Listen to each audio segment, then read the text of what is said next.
우리는 쾌락이라는 말을 자주 사용하면서도 실제로 그 실체가 무엇인지는 잘 알지 못합니다. 그래서 사실 모두가 쾌락을 원하지만 자신이 쾌락을 원한다는 것은 밝히려고 하지 않습니다. 쾌락을 바라는 것은 어쩐지 사회적으로 또 도덕적으로 그리고 종교적으로 금기시되는 것 같기 때문입니다. 그 근본적인 이유는 쾌락을 추구하는 것이 이타적인 것은 아니기 때문입니다. 쾌락은 감각기관의 자극을 통해서 발생하는데 특히 5가지 감각기관이 모두 동원될수록 더욱 강해집니다. 그런데 이 감각기관은 남의 감각기관이 아니라 나의 감각기관입니다. 그래서 사실상 남을 위한 쾌락이라는 것은 그런 개념은 있을 수 없습니다. 쾌락은 오로지 나를 위한 것입니다.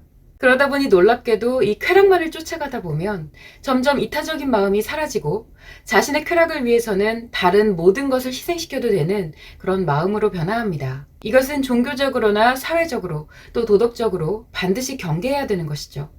그래서 오늘날에는 어쩐지 모르게 쾌락이라는 단어가 부정적으로 느껴지고 또 함부로 말하면 안 될 것처럼 느껴지는 것입니다. 그런데 사실 쾌락이 나쁜 것은 아닙니다. 쾌락은 즐거움의 극치감이라고 할 수 있습니다.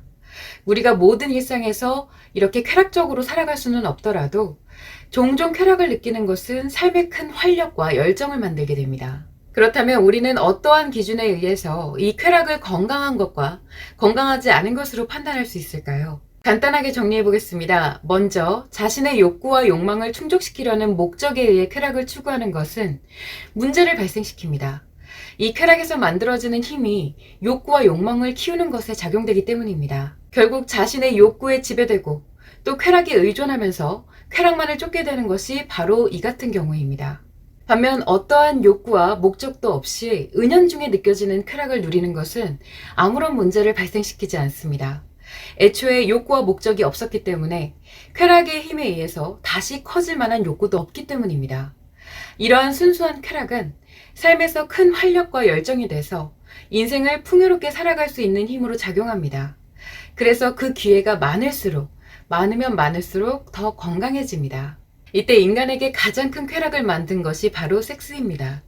쾌락은 시각, 청각, 촉각, 미각, 후각 중 이 감각기관에 느껴지는 자극이 하나씩 중첩되어 갈 때마다 강해지는데 이 5가지 감각기관이 모두 동시에 활성화되는 것이 섹스이기 때문입니다. 그래서 마치 부부의 섹스처럼 섹스 욕구에 따른 섹스 쾌락의 목적이 없을 때에는 문제를 일으키지 않고 오히려 이 험난한 세상에서 가정을 이끌어가는 힘을 만듭니다. 반면 이 외의 섹스들 중에 섹스 욕구에 따른 섹스 쾌락의 목적이 강할수록 문제를 일으켜서 기본적으로는 개인의 스트레스와 상처가 강화되고 이에 더 나아가면 상대에게 소유욕을 갖게 되거나 의존하고 싶어지게 되고 끝내 대상에게 광적으로 집착하거나 강압적인 성행동을 하는 등 범죄로 이어집니다.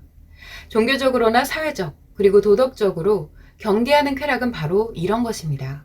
즉 우리가 쾌락에 대해서 건강한 것인지 또는 건강하지 못한 것인지를 판단할 수 있는 기준은 그것이 특정한 욕구와 목적에 의한 것이었느냐 아니면 특정한 욕구와 목적이 없이 자연적이고 또 부수적으로 발생했다 사라졌느냐 하는 것입니다.